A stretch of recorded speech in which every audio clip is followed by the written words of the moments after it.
Hey guys, welcome to Diu's World. So আমি দিউ আর আমি এখন যাচ্ছি পার্লার, কারণ আমার যে এই লম্বা লম্বা হেয়ার দেখতে পাচ্ছ, এত বড় হেয়ারটা আমি আজকে কেটে দেবো। কারণ কারণ এত আমার হেয়ার ফল হচ্ছে না, আমি কি বলবো। I love my long hair a lot, but আমি এই ডিসিশনটা নিয়েছি যে আমি চুলটা কেটে দেবো। সো আমি এখন যাচ্ছি পার্লার, তো চলো আমার সাথে। সো গাইজ, আমি পার্লারে পৌঁছে গেছি আর আমার চুলের এতক্ষণ শ্যাম্পু হয়ে গেছে, তাও এখন একটু চুলটা শুকোচ্ছে। সো না, it's time for hair cutting. তোমরা দেখতেই পাচ্ছ এখন আমার হেয়ার কাট চলছে। তো আমি প্রচণ্ড স্যাড হয়ে গেছিলাম যখন চুল কাটা হচ্ছে, কারণ আমার এত বড় চুলটা তোমরা দেখতেই পাচ্ছ কী অবস্থা হয়েছে। সো হেয়ার কাটিংয়ের পর এখন আমার চুলে হেয়ার ড্রায়ার হচ্ছে, চুলটা যাতে শুকিয়ে যাক তাড়াতাড়ি।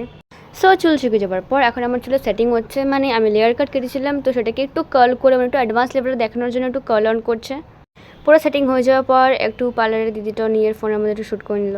সো এই যাচ্ছে গাইজ পুরো ফাইনাল লুক আমার পুরো হেয়ার কাট। আমি সামনের মধ্যে একটু লক্সও কাটিয়েছিলাম, অনেকদিন হয়েছিল কাটাইনি, অনেকগুলো বড় হয়ে গেছিলো চুলটা, তো তাই বলে সো তোমাদের আমি সামনে দিয়েও দেখিয়ে দিলাম লুক। তো ফার্স্টে ভাবছিলাম যে বাজে লাগবে, কী হবে না হবে, বাট সত্যি বলছি আমার জাস্ট ডাউন লেগেছে হেয়ার কাটটা। আমি প্রত্যেকবার এটাই করাবো। ভিডিওটা ভালো লাগে লাইক শেয়ার এন্ড সাবস্ক্রাইব আমার চ্যানেল। টাটা।